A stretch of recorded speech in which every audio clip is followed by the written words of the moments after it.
kepala Badan Intelijen Negara. Apa mau Ustadz? Ustadz mau jadi menteri? Ustadz mau jadi pejabat? Kalau tuan pergi ke Langgam, jangan lupa makan lupis. Dari bunyi sambutan salam, macam THR sudah habis. Apa kabar Bapak Ibu semua? Sehat? Alhamdulillahirabbil alamin. Allahumma salli ala sayyidina Muhammad khatamil anbiya wal mursalin wa ala alihi wa sahbihi wa man tabi'ahu ila yaumiddin. Yang sama kita hormati, su itu artinya suka. Suharto. Nah, tahu sendirilah apa artinya. Makanya ada ungkapan witing trisno jalaran suko kulino. Kalau selalu bersama muncullah rasa suka. Makanya yang bukan suami istri jangan selalu sering bersama walaupun sekantor. Lalu kemudian yang utama itu utomo. Jadi suka yang utama-utama itulah dia Dr.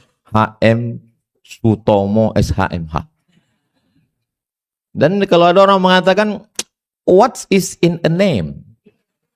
Apalah arti sebuah nama? Ternyata nama itu dalam Islam adalah doa. Terbukti beliau dikasih nama yang utama-utama dan sekarang menjadi Ketua Pengadilan Tinggi Agama.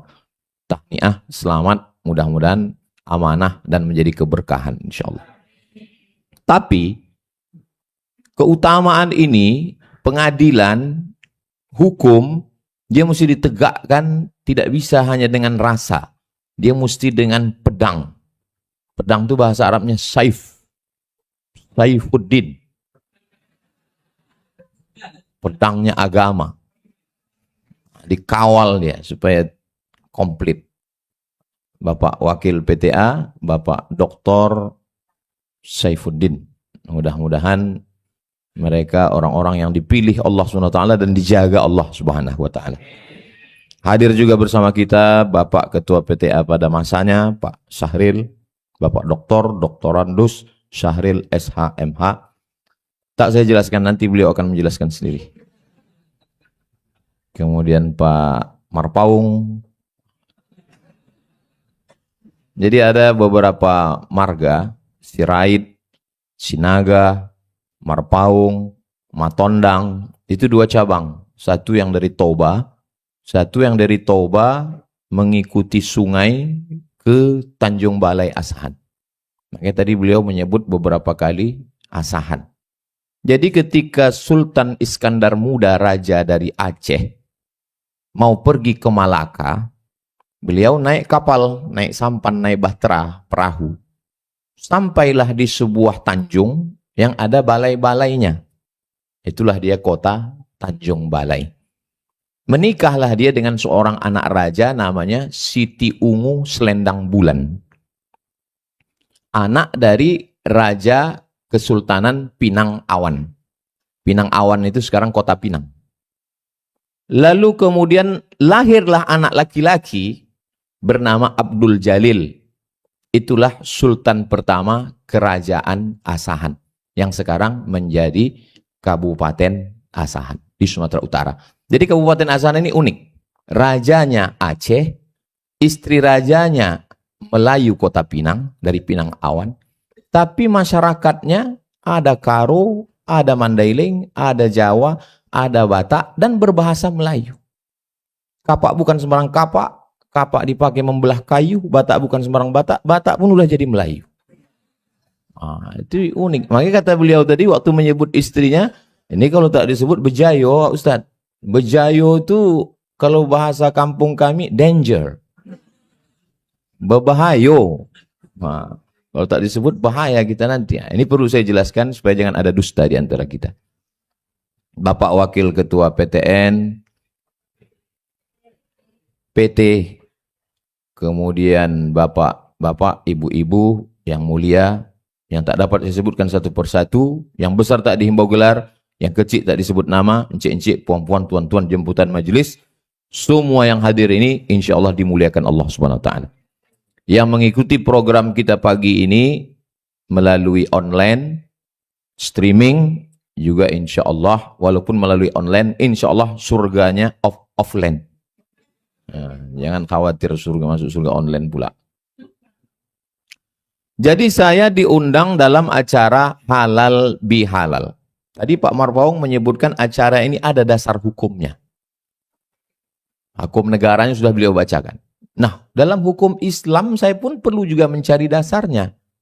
Halal bihalal ini setelah saya cari di Quran dari surat Al-Fatihah sampai ke An-Nas, enggak ada halal bihalal. Di hadis pun, Sahih Bukhari, Sahih Muslim, Sunan Abi Daud, Sunan Nasa'i, Sunan Tirmidzi, Sunan Ibnu Majah, Muwatta' Malik, Sunan Ad-Darimi, Musnad Ahmad bin Hambal, enggak ada halal bihalal. Jadi kalau dipakailah kaedah singkat, orang sekarang kan pakai kaedah itu singkat aja. Jika tidak ada dalam Quran dan hadis, maka bid'ah. Maka acara halal bihalal ini bid'ah. Jadi kalau acara halal bihalal ini bid'ah, berarti yang menyelenggarakannya masuk neraka. Yang hadir masuk neraka. Dan yang paling panas nerakanya yang ceramah. Jika tidak ada dalam Quran dan Sunnah, berarti bid'ah. Itulah yang selalu diucapkan di masjid-masjid, di kantor-kantor bahkan sudah masuk. Jika tidak ada dalam Quran dan hadis, berarti bid'ah. Ada seorang ulama namanya Imam Ahmad bin Hambal, meninggal tahun 241 Hijrah. Imam yang keempat. Paling tua pertama Hanafi, nomor 2 Maliki, nomor 3 Syafi'i, nomor 4 Hambali. Makamnya di Baghdad, Irak. Imam Ahmad bin Hambal punya anak namanya Abdullah. Abdullah ini ditanya, "Wahai Abdullah," iya, "ayah kau Ahmad bin Hambal?" "Betul." "Bagaimana sholat sunatnya?" "Ayah saya sholatnya sehari semalam 300 rakaat, 300 rakaat." Itu kalau dipakai kaedah tadi, jika tidak ada dalam Quran dan Sunnah bid'ah, berarti Imam Ahmad bin Hambal masuk neraka. Karena nggak ada Nabi melaksanakan sholat 300 rakaat. Sahih itu riwayatnya Pak Ustaz. Sahih ada dalam kitab Syiar A'lam An-Nubala, ditulis oleh Imam Az-Zahabi. Kalau mau cari biografi ulama, kitabnya yang paling bagus. Syiar A'lam An-Nubala, yang menulisnya oleh ahli hadis, Imam Az-Zahabi. Ada sahabat Nabi namanya Abu Hurairah. Sebelum tidur malam, dia simpul tali 1000 simpul. Diikatnya simpul. Habis itu sebelum tidur malam, dia petik 1000. Subhanallah, subhanallah, subhanallah. Kalau pakai kaedah tadi, jika tidak ada dalam Quran, tidak ada dalam hadis, berarti bid'ah. Berarti Abu Hurairah masuk neraka. Karena tidak ada hadis mengatakan Nabi bertasbih 1000 kali pakai simpul tali. Ada ulama namanya Ibnu Taimiyah. Ibnu Taimiyah dalam manaqib biografinya, habis sholat subuh sampai terbit matahari, dia membaca Al-Fatihah. Non-stop. Bismillahirrahmanirrahim. Alhamdulillahirabbil alamin arrahmanirrahim maliki yaumiddin. Sampai terbit matahari. Kalau dipakai kaedah tadi, jika tidak ada dalam Quran, tidak ada dalam hadis, maka bid'ah. Berarti Ibnu Taimiyah bid'ah. Karena tak pernah dilakukan Nabi. Saya pernah juga terpikir mau saya tulis buku orang-orang yang masuk neraka gara-gara kaedah ini. Banyak sekali orang masuk neraka gara-gara kaedah ini. Jadi surga itu cuma untuk dia, bininya, sama mertuanya.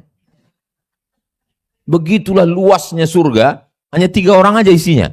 Mubazir sekali. Jadi siapalah yang menyelesaikan konflik ini? Imam Syafi'i.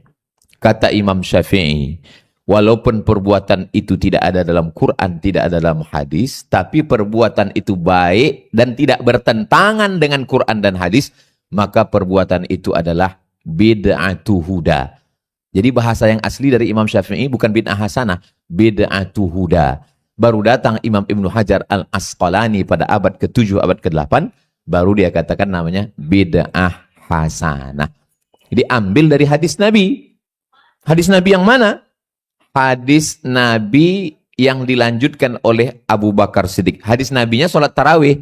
Yang sholat tarawih Nabi 3 malam. Pada masa Umar bin Khattab dikumpulkan semua orang sholat. Imamnya Ubay bin Ka'ab dibuat 30 malam. Sholat tarawih 30 malam tak pernah dibuat Nabi. Nabi hanya 3 malam. Makanya kalau ada orang pegawai PTA yang sholat tarawih 3 malam, itulah yang sunnah itu. Kau kenapa nggak pernah aku tengok ke masjid? Aku ini sunnah, kata dia. Setelah dibuat 30 malam, satu malam satu juz, imamnya Ubay bin Ka'ab menengok itu, apa kata Umar bin Khattab? Ni'matil bid'atu hadhihi. Sebaik-baik bid'ah adalah ini. Maka kata Imam Syafi'i, kalau dia tidak bertentangan dengan Quran, tidak bertentangan dengan sunnah, tidak bertentangan dengan pendapat sahabat, tidak bertentangan dengan tabi'in, perbuatan itu baik, maka perbuatan itu adalah bid'atu huda, bid'atun hasanah. Jadi bagi Bapak Ibu yang merasa berat hadir halal bihalal ini, aku sebetulnya berat halal bihalal ini, bid'ah ini. Kenapa kau hadir? Diwajibkan Pak Ketua.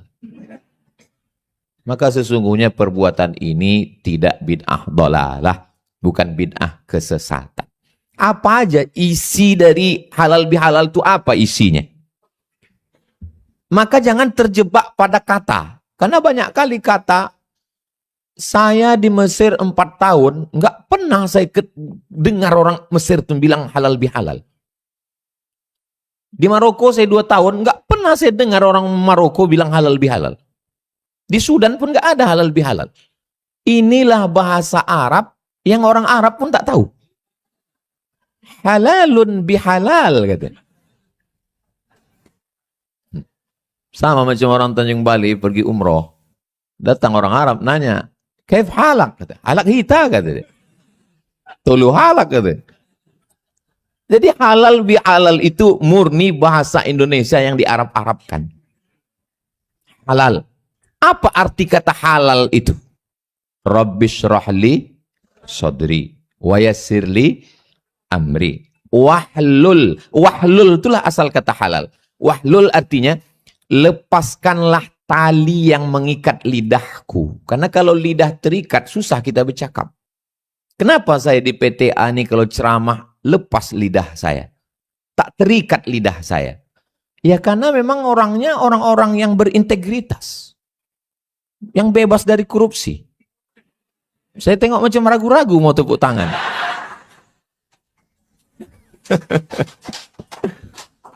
Bapak Ibu yang biasa ngasih kata sambutan ceramah terasa itu. Kalau orangnya itu agak-agak lain, kita pun berat kita bicara. Tapi di PTA ini saya bicara biasa. Kenapa? Karena dari hati ke hati. Kita naik motor, yang dipegang stang, pakai tangan, kopling di kaki.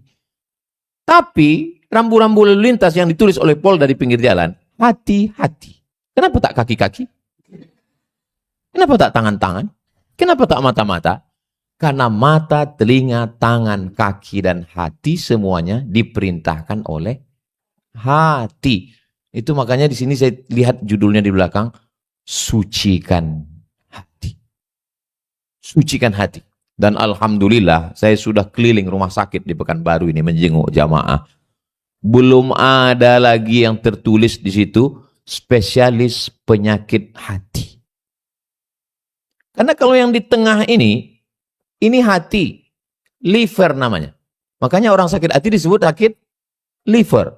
Sedangkan yang di samping ini, sebesar genggaman jari kita, sebesar apa tangan kita, sebesar itulah dia.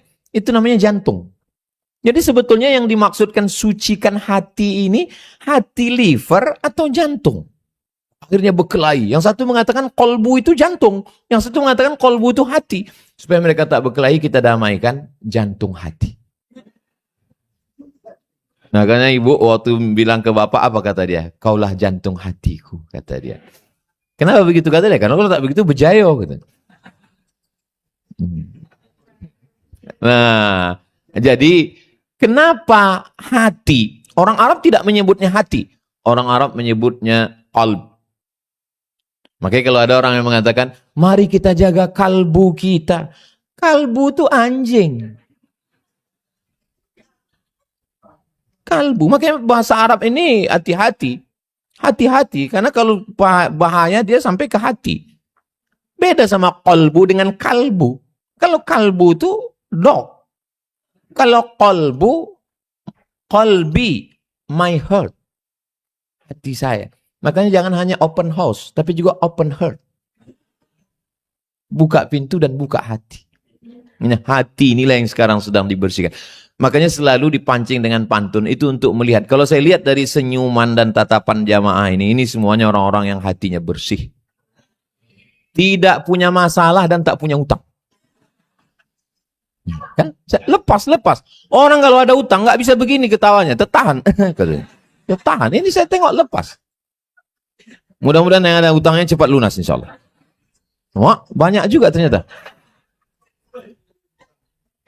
Jadi sebetulnya isi dari halal bihalal itu adalah wahlul, melepaskan ikatan-ikatan, simpulan-simpulan seperti benang kusut. Jadi kalau diringkas halal itu apalah arti halal? Kita pergi ke Makkah. Dari Makkah ke Musdalifah. Jangan lupa membawa payung. Sudah lama lah saya tausiah. Yang paling unik pantun Pak Marpaung.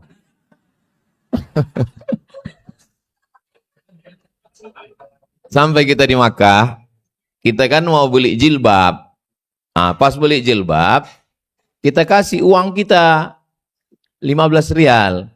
Kasih 15 rial, dia pun kita tarik jilbab. Apa kata orang Arab itu mengatakan? Halal. Halal? Halal. Apa maksud halal?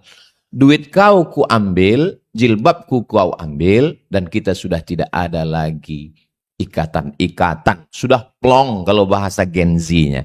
Jadi sebetulnya makna halal itu 3. Yang pertama, mengurai yang kusut. Yang kedua, mencairkan yang beku. Yang ketiga, menyambung yang retak. Jadi kalau sudah halal bihalal, yang retak makin retak. Yang patah makin bengkok. Yang kusut semakin kusut masai. Maka mubazirlah halal bihalal itu. Nah, makanya kita ini mau halal, mau plong. Sudah 70% yang datang ke rumah yang mulia ketua, ada 30% lagi yang belum datang. Nah, jadi dihalalkan ini hari ini. Nah, beliau memang enggak masalah itu, cuman ingat dia. Mau diplongkan itu hari ini, kita bertemu, kita bertatap muka, maka setiap kantor, setiap rumah membuat halal bihalal. Supaya apa? Ini perlu saya jelaskan supaya Bapak Ibu insya Allah paham. Tapi ini kan ceramah saya ini bukan hanya di PTA.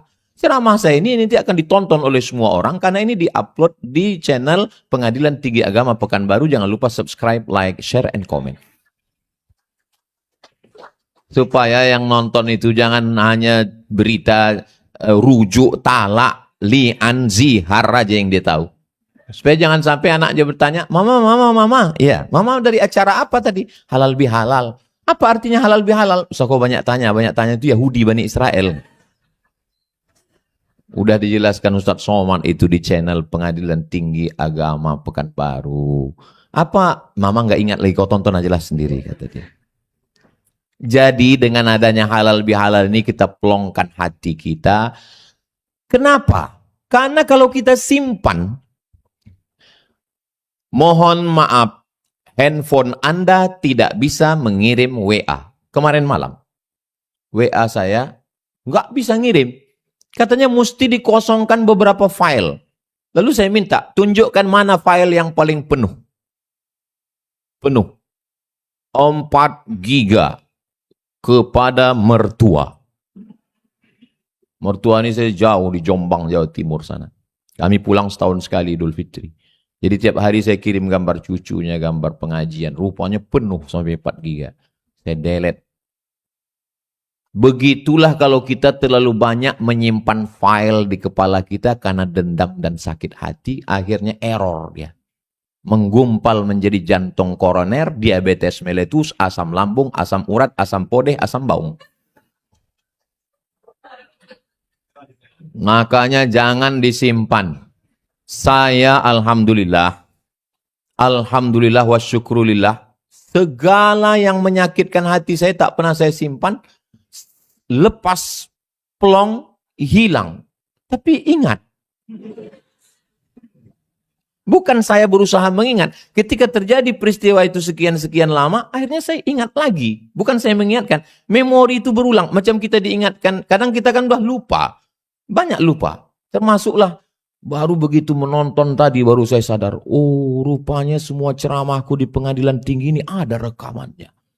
Luar biasa tim medianya ini rupanya. Anaknya sedang sakit, kita doakan mudah-mudahan sembuh insya Allah.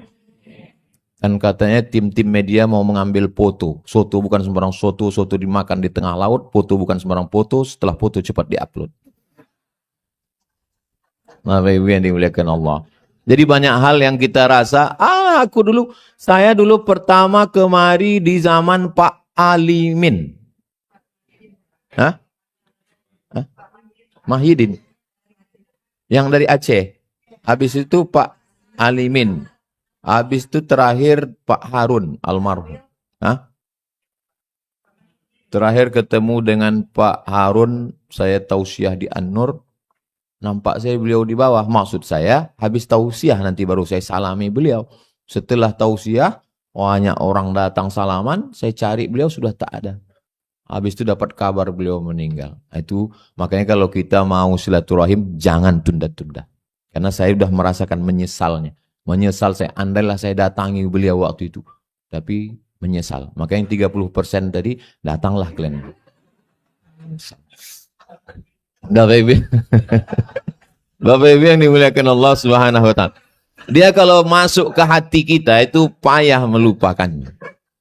Memang cantik baju biru. Baju biru bergambar ikan tenggiri. Walaupun sudah di Pekanbaru, tapi hati masih tetap di Kepri. Itu jadi kalau udah ke hati, payah kita melupakannya memang. Bapak Ibu yang dimuliakan Allah Subhanahu wa Ta'ala. Jadi suatu ketika adalah sahabat saya, emaknya meninggal di Simpang 3 jalan Tengku B. Sampai di Tengku B tadi kawan saya sebelah ini hakim dari Kalimantan. Datanglah pejabat Riau. Datang pejabat, disalaminya semua yang ada berdiri di situ. Pas giliran saya, enggak disalaminya. Saya enggak masalah. Saya memang sering disepelekan orang, enggak apa-apa. Biasa aja. Cuman kawan saya yang hakim sebelah ini nanya, Mat, kok enggak disalaminya katanya. Alhamdulillah Allah kasih cepat jawaban spontan. Saya bilang, mungkin dia udah pikun, saya bilang. Udah, saya pun udah tak ingat. Udah plong, udah selesai. Sampai akhirnya suatu hari, masuk telepon. Assalamualaikum. Waalaikumsalam, saya bilang. Ini Ustaz Abdul Somad. Betul, saya bilang. Bisa Ustaz datang ke rumah saya? Ya, insya Allah bisa. Apa masalahnya, saya bilang. Akhirnya saya datang ke rumahnya. Disiapkan meja makan penuh dengan makanan. Ini makan hanya saya dengan Ustaz saja. Enggak ada orang lain. Masya Allah. Ternyata yang ngundang itulah orang yang tak menyalami saya itu. Saya, ini dia. Saya udah lupa.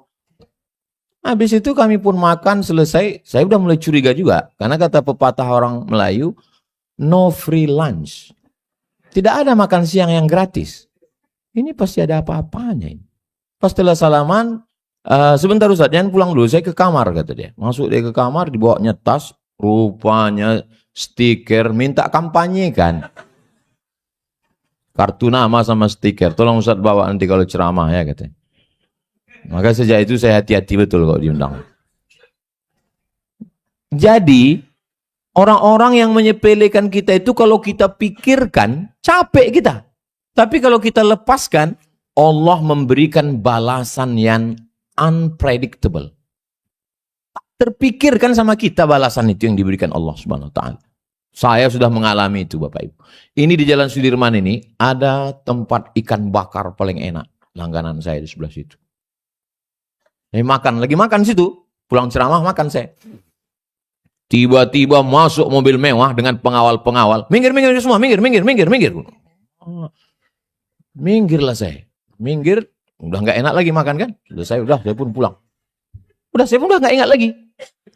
Udah selesai. Hari berganti, musim berubah. Ada jadwal saya ceramah di Sialang Bungku. Ceramah ke sana. Diundang Ustaz ceramah sana. Pas saya ke sana dikawal dengan semua pengawal segala macam dari sipir-sipir penjara. Pas saya tengok pejabat yang mengusir saya itulah duduk di lantai.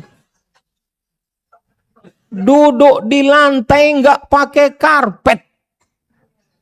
Padahal waktu di ikan bakar itu Waktu diusir pengawal dia itu, dibukakan pintu, dia lah keluar begini. Oh, lama saya berdiri di situ. Astagfirullah. Jadi belajar saya dari situ. Makanya setiap orang yang menyepelekan, nggak pernah saya pikirkan, nggak pernah saya balas, saya serahkan aja sama Allah. Ya Allah, ini hamba engkau ya Allah, kuserahkan ajalah dia kepada engkau. Karena balasan Allah itu begitu indah. Dan ketika Allah membalas, kita tidak lagi marah, tapi malah kasihan. Maka kalau panjang umur, sehat badan, mau saya bukukan ini. Tentang orang-orang yang menyakiti saya. Nah, itu Ustaz masih ingat? Kan ya sudah nggak ingat. Yang saya ingat itu bukan kejahatan dia itu, pembalasan Allah itu yang saya ingat. Setelah dibalas, buktinya yang tak dibalas Allah saya tak ingat. Saya naik pesawat sama Pak Kiai, tidak boleh sebut nama, menjaga kode etik jurnalistik. Naik pesawat sama Pak Kiai. Datang Pak Kiai, kata Pak Kiai, tadi malam Pak Ustadz, ada orang datang ke rumah saya sampai jam 2 malam. Apa kata dia Pak Kiai? Tolong Abdul Somad jangan dibawa ceramah ke Gontor. Ini pesawat mau ke Gontor. Saya bilang kalau Pak Kiai ngomongnya tadi di airport Sukajadi, ku batalkan ceramah ini Pak. Kalau di Simpang 3 tadi Bapak ngomongnya, turun aku. Ini udah di atas, di mana mau turun? Kenapa Pak Kiai nggak ngomong dari tadi? Iya, karena saya tahu Ustaz Somad kan orangnya spontan, kata dia. Akhirnya saya pun sampai ke Gontor, ceramah di antara kiai-kiai, ceramah di masjid, ceramah di Universitas Islam Darussalam Unida, ceramah lagi seminar. Habis udah selesai, pulang. Datang alumni menelpon. Ustadz Abdul Somad, ceramah Ustadz 5 titik kemarin di Gontor, itu mau kami bukukan. Kira-kira berapa bayar royaltinya? Saya bilang, aku ini tidak tamat Gontor. Saya ini paling takut ceramah di Gontor, karena mereka ini bahasa Arab, bahasa Inggris, disiplin, leadership. Saya berani ceramah itu karena ditunjuk Kiai. Abdul Somad ke Gontor, takut saya kualat, saya bilang. Maka saya berangkat. Saya tak menduga saya bisa ngomong di depan para kiai.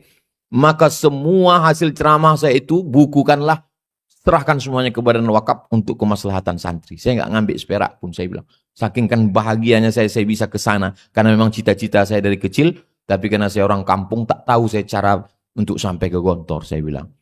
Setelah itu hari berganti, musim berubah. Kiai Gontor datang ke rumah saya 3 kali.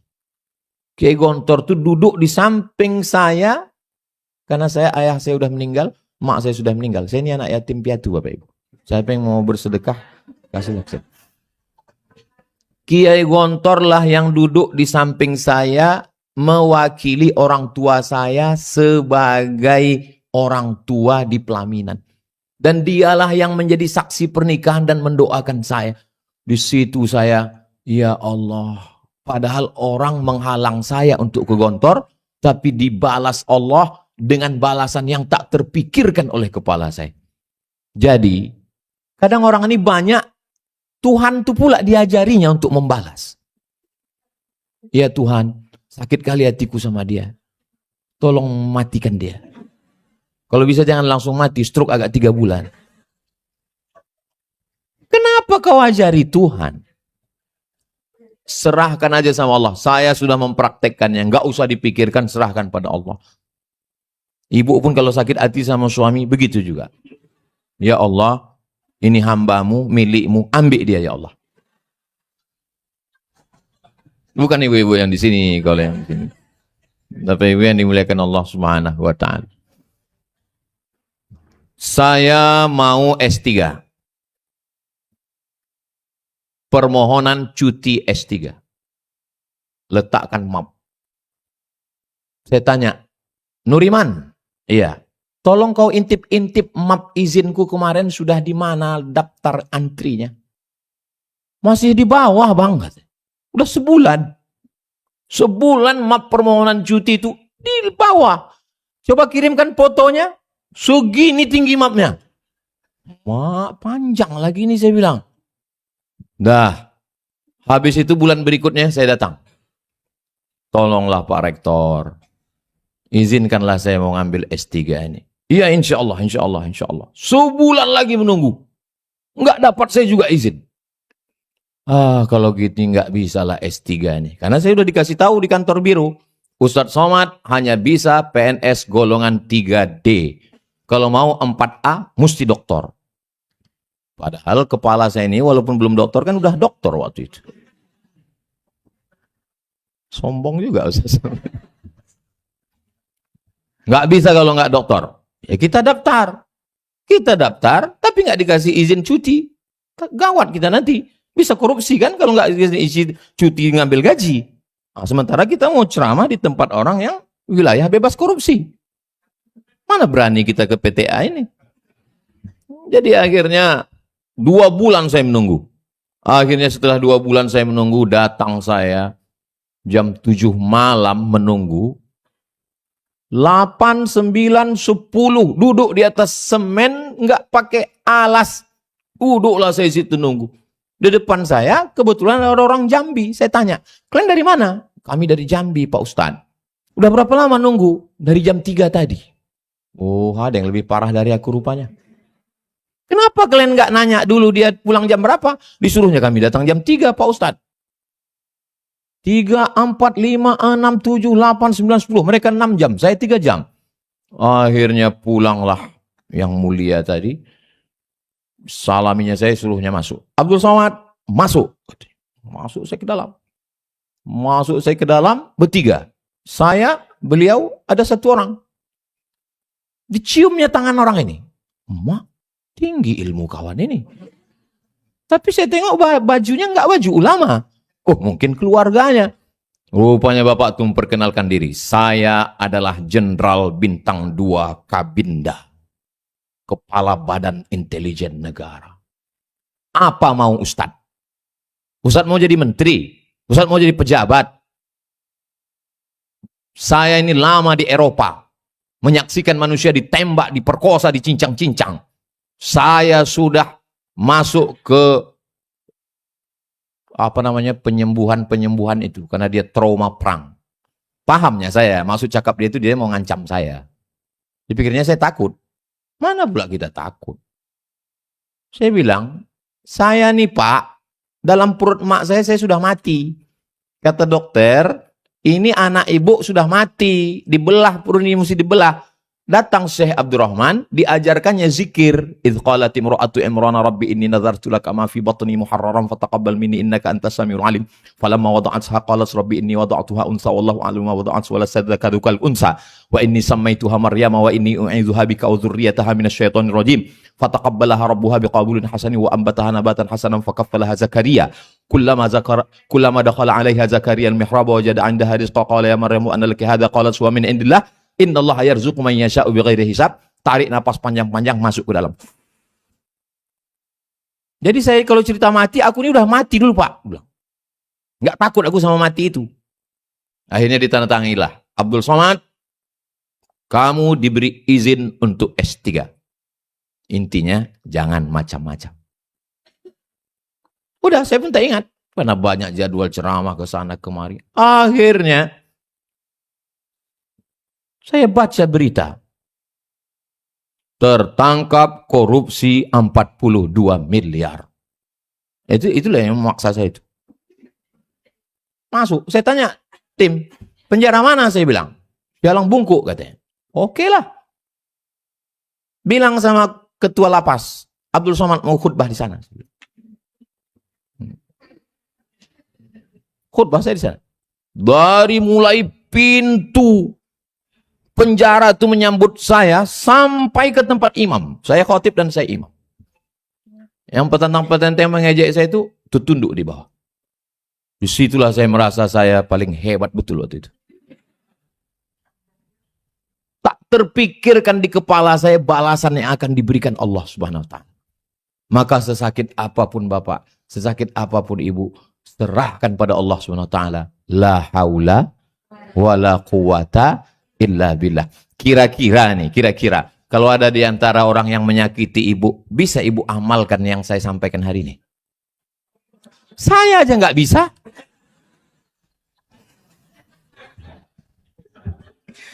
Insya Allah. Balasan. Saya ceritakan ini sengaja. Kenapa? Balasan Allah lebih hebat, lebih dahsyat, lebih kuat daripada balasan manusia. Saya mulai direkam ceramah ini bulan tahun 2009. Mulai direkam ini. Saya pulang ke Pekanbaru 2008. Ceramah mulai di Masjid Akramun Nas Unri, Gobah, 2009. 2009, 2010, 2011, 2012, 2013, 14, 15, 16, 8 tahun ceramah. 17 viral satu khutbah saya tentang runtuhnya Turki Utsmani. Khutbahnya di Masjid Raya Pasar Bawah. Dikirim-kirim orang. Ceramah Ustaz Abdul Somad. Lalu kemudian di internet, medsos pun mau kemana-mana potongan videonya. Barulah tahun 2018 dimonetize. Sebelumnya ceramah itu bebas. Monetize itu artinya diambil duit dolarnya. Ada bayarannya. 2018 bulan Mei dimulai monetize. 2018 Januari berakhir pada 2019 bulan Mei. 1 tahun 5 bulan. Setahun 5 bulan. Cuman saya nggak pernah dikasih tahu duitnya berapa. Namanya kita manusia, terpikir juga kita duit itu kan. Jadi saya tanya ke yayasan ini, berapa aku dapat? Nantilah kita musyawarahkan. Akhirnya pada bulan Mei 2019 dapat sayalah kertas. Ini pendapatan untuk Ustadz. Total dapat dari Januari 2018 ke bulan Mei 2019 dapat total 2,5 miliar. Mendengar miliar ini. Dan Ustadz dapat 5%. Kataku. 5% lah aku kalian kasih. Saya balikkan semua. Ambil kalian lah semua, saya bilang. Maksud saya bilang ambil semua ini, ajaklah saya musyawarah. Rupanya saya suruh ambil semua, enggak diajaknya musyawarah. La ilaha illallah. Maksud saya gitu, ajaklah musyawarah kan. Tanyalah, kau mau berapa gitu kan. Memang sekarang ini enggak bisa kita. Betul kata ada psikolog, saya tengok di internet. Orang yang enggak enakan akan selalu ketemu dengan orang enggak punya pikiran. Saya ini orangnya nggak enakan. Ini maksud saya bilang, kau 5% lah kau kasih ke aku, ambil aja lah nih semua. Ambilnya semua. Keluar saya bulan Mei, Juni, Juli, itu saya buat medsos, itu saya buat channel YouTube baru. Bulan Juli 2019, channel YouTube baru, nama channelnya Ustadz Abdul Somad Official. Jangan lupa subscribe, like, share, komen. Aku udah ya, yang 30% yang belum coba. Aku ya Allah, ini channel baruku ini, channel ini, maka semua duit channel ini tak akan kuambil seperak pun. Kuazamkan dalam diri. Channel yang lama tuh 2 juta. Udah hilang. Sekarang channel Ustadz Abdul Somad Official ini 5 juta subscriber. Tunggu dulu, jangan tunjukkan. Waktu itu channel Instagram, ambillah nih Instagram. Waktu itu 9 juta. Sekarang Instagram ini 10 juta. Diganti Allah. Dan sekarang duit yang masuk dari YouTube ini setiap bulan 120 juta. Tapi saya tak mengambil seperak pun karena udah janji dulu. Kenapa Ustaz janji begitu? Aku tak tahu bakal segini duitnya. Hati sedang terluka kan? Sedang hancur-hancurnya.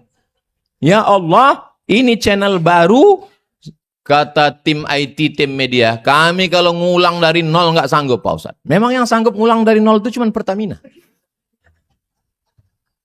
Dari nol ya Pak, katanya. Kita ulang dari nol Instagram, kita ulang dari nol YouTube, kita ulang dari nol FB, kita ulang dari nol TikTok. Ternyata balasan Allah Subhanahu wa ta'ala. Berdiri pondok pesantren Yayasan Tabung Wakaf Umat yang di Palas, dapat tanah dari Pak Edward Sanger 1 hektar. Datang lagi bapak orang kaya. Saya menengok pagarnya aja terpukau, kata dia. Ambil 2 hektar lagi. 3 hektar. Di depan itu ada 4, kata dia. Ambil lagi, kata dia. Oh, udah ambil aja nih.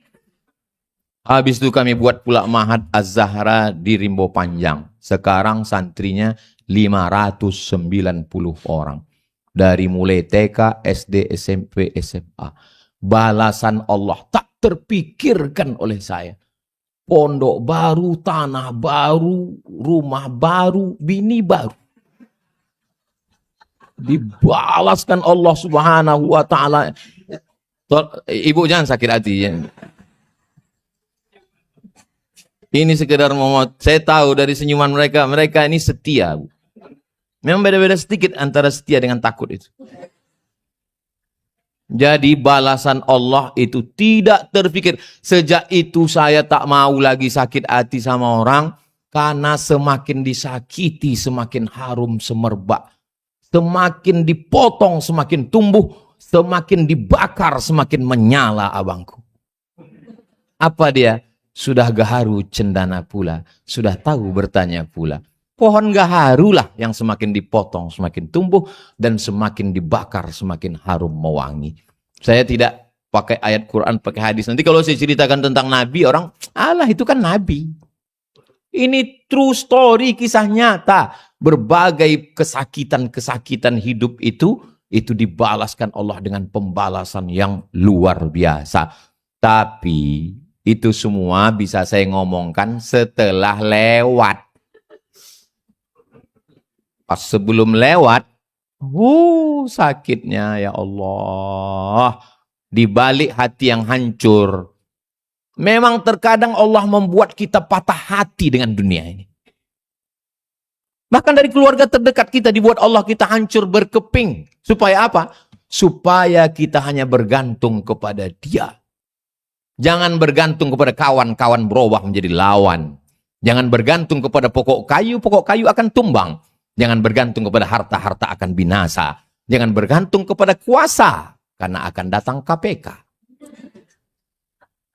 Tapi bergantunglah kepada Allah.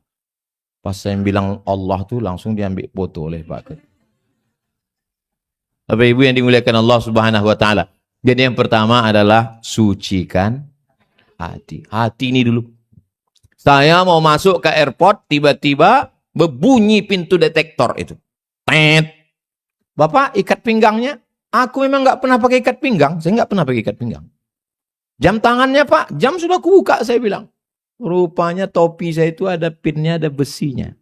Buka, berbunyi. Sekecil apapun logam berbunyi. Alhamdulillah, sampai hari ini belum ada detektor penyakit hati. Bayangkan ada detektor penyakit hati dipasang sama PTA di pintu ini. Semua yang berpenyakit hati berbunyi. Tet. Sementara judul pengajiannya sucikan hati. Pas Ustadz Somad lewat. Tet gitu. Dia pula paling besar suaranya. Habis itu Ustadz Somad ceramah. Mari kita sucikan hati. Apa kata jamaah? Suara dia paling kuat aja. Saya berdoa kepada Allah supaya jangan sampai orang Jepang menemukan detektor penyakit hati. Biarlah hanya saya dengan Allah saja yang tahu. Hati ini di dalam. Berapa lapis dia? Lapisan yang pertama namanya sadr. Lapisan yang kedua namanya qalb. Lapisan yang ketiga namanya fuad. Lapisan yang keempat namanya sir. Di dalam lubuk hati sir rahasia Allah Subhanahu wa ta'ala. Disitulah kita mensucikannya. Makanya kalau kita baca iftitah itu, enggak ada iftitah itu minta selamat dari khomar, dari riba, dari zina, enggak ada. Tapi penyakit hati semua. Merasa diri besar. Allahu Akbar kabira. Suka dipuji-puji. Tuan Guru, Datuk Seri Ulama Setia Negara, Profesor Abdul Somad, LC, DESA, PhD. Mengembang lubang hidung hampir sebesar terowongan Mina. Kenapa lah Ustadz buat panjang-panjang, titel panjang begini? Saya dulu pertama pulang ke Pekanbaru hanya Ustadz Abdul Somad. Nggak ada titel penyebabnya. Ada satu koran. Dulu masih koran, belum internet. Koran 2008. Di koran ini, di halaman belakang, itu banyak kali ustadz, tapi jual obat kuat. Minyak lintah, entah apa kadal. Ustadz semua. Jadi saya takut nanti jamaah ini salah undang. Disangkanya kita jual obat. Nah, itulah saya buat Ustadz Abdul Somad LCMA. Aslinya, kalau mendaftar di perguruan tinggi, tuliskan dengan titel asli negara bersangkutan. Maroko itu titelnya memang DESA, singkatan dari Diplôme Études Supérieures Approfondies, bahasa Prancis. Keren memang, sampai ke Riau jadi kampung. Desa. LC itu artinya tulisannya licence. Kalau Malaysia menyebut lesen. Mana lesen awak? Lesen surat izin. Kakak senior saya, Kak Dr. Tuti LCMA. Beliau dosen di UIR. Saya pun dengan UIR nih dulu, waktu baru-baru pulang. Bang, bisa tak aku mengajar di UIR? Oh, payah, Mat. Kan senang kok mengajar di UIR katanya. Itu level-level Kak Tuti aja yang bisa itu katanya. Bisa katanya.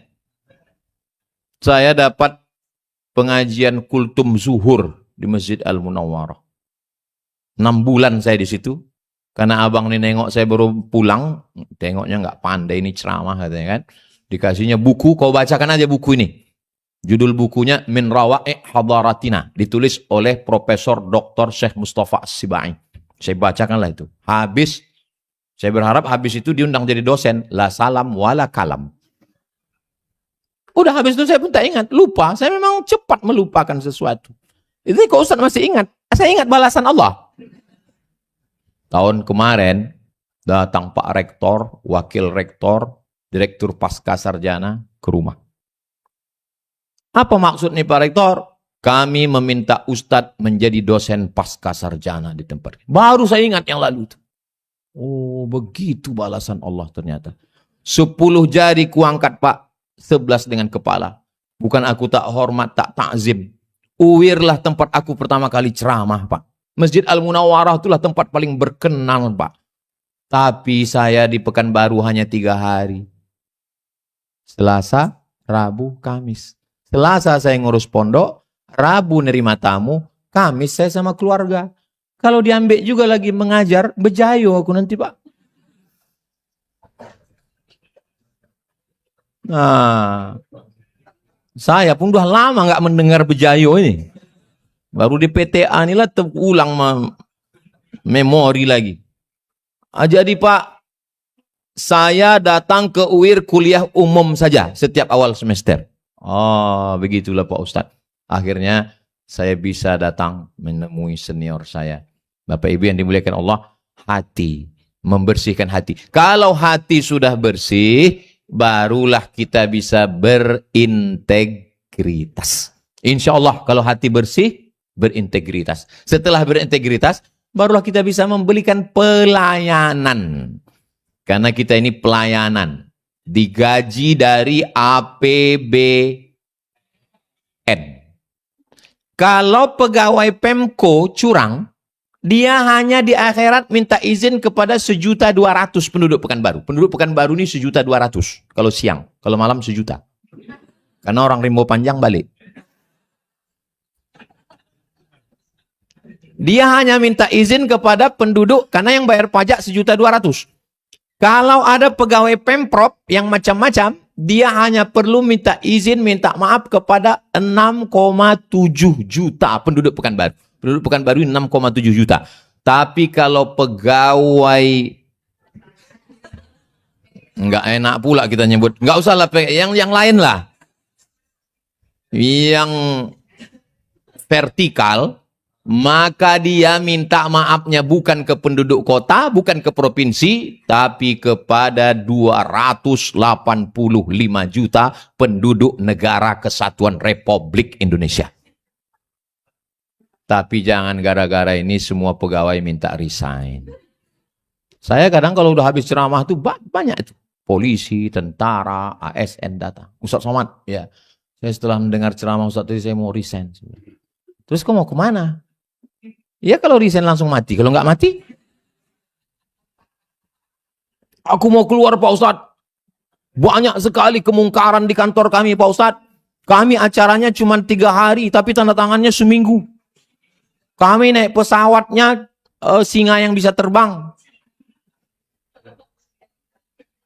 Tapi tiketnya Garuda Pak Ustaz. Saya tanya dia, kalau kau resign dari kantor itu yang menggantikan kau malaikat apa setan?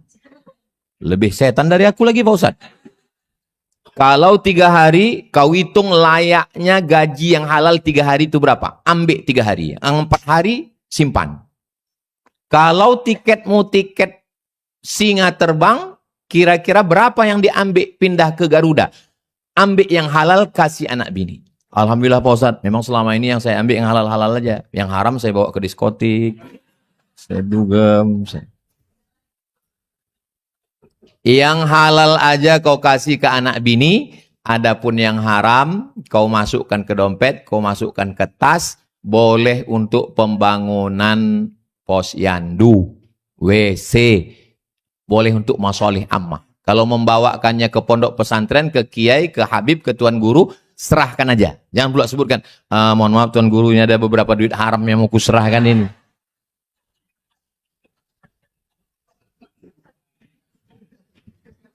Anak bini suci bersih. Dikasih sepiring katupek gulai paku lontong sayur. Lotek. Dimakannya sepiring itu berubah menjadi setetes darah. Setetes darah masuk ke jantung. Dari jantung naik ke otak. Otaknya jadi jahat. Bapak Ibu hafal ayatnya. Nasiyatin kazibatin khoti'ah. Nasiyatin otak bagian depan ubun-ubun. Kazibatin pembohong. Khoti'atin pelaku dosa. Padahal yang berdosa tangan. Padahal yang berdosa kemaluan. Padahal yang berdosa mulut. Kenapa otak? Karena otak memerintahkan mata. Otak memerintahkan tangan, otak. Dari mana otak berpikir? Dari darah, dari jantung. Jantung dapat darah dari mana? Dari duit yang halal, yang berkah. Ustaz ngomong gitu kan karena nggak ada kesempatan korupsi. Iya. Maka yang paling hebat itu adalah orang yang ada kesempatan, tapi dia tidak mau. Nah, itu yang hebat itu. Itulah yang disebut dengan orang yang sabar itu.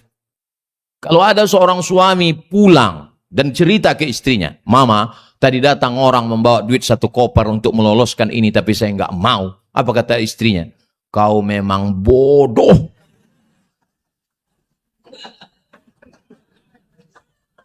Kesempatan nggak datang 2 kali, Pak. Tapi ini haram, Ma. Kita kan bisa undang orang untuk zakat dan sodako. Tidak bisa duit haram ini dihalalkan dengan haji dan umroh. Dari Padang Arafah terus ke Musdalifah, bermalam di Mina, melontar 3 jumroh. Itu lagu Nur Asia Jamil yang diambil Pak Marpaung jadi pantun dia tadi.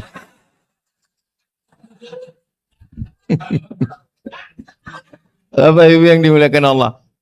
Jadi kalau dikasih anak-anak, maka saya senang sekali berada di PTA ini. Kenapa? Karena ini wilayah bebas korupsi.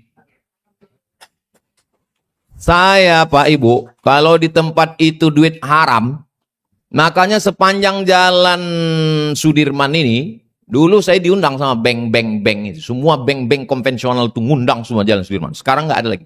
Karena setiap diundang di bank itu yang saya ceramahkan, riba, haram, makan haram. Makanya kalau saya diundang ke bank, wal awal wal akhir. Dikasih mereka saya air minum, enggak saya minum. Kenapa? Duit bank haram, duitnya haram, riba. Dikasih mereka saya kue kotak, enggak saya makan. Dikasih mereka saya nasi kotak, enggak saya makan. Dikasih mereka saya duit, saya ambil. Saya serahkan ke lembaga untuk pembangunan WC, toilet, karena duit itu haram. Tak boleh. Makanya banyak kali yang undang lagi Ustaz Somad itu haram-haram aja cerita dia. Kita undanglah yang menyenangkan hati kita aja. Nah, diundang orang itulah. Ini haram Pak Ustaz. Enggak apa-apa, banyak istighfar. Saudaraku yang dimuliakan Allah Subhanahu wa taala.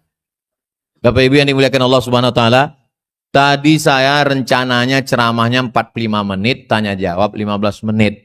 Karena di mana-mana, apalagi di PTA, hanya boleh ceramah 60 menit. Lebih daripada itu korupsi. Tapi rupanya karena hati kita lapang, dan yang mendengar pun hatinya lapang, sudah jam 11. Jadi saya serahkan ke moderator. Kalaupun beliau menambah, yang menanggung dosanya beliau. Intinya 3. Yang pertama, sucikan hati. Buahnya integritas. Kalau sudah berintegritas, pelayanannya pasti baik, insya Allah. Mudah-mudahan kami di Yayasan di Pondok bisa melaksanakan itu, meniru wilayah bebas korupsi di Pengadilan Tinggi Agama Pekanbaru, insya Allah. Terima kasih. Saya serahkan ke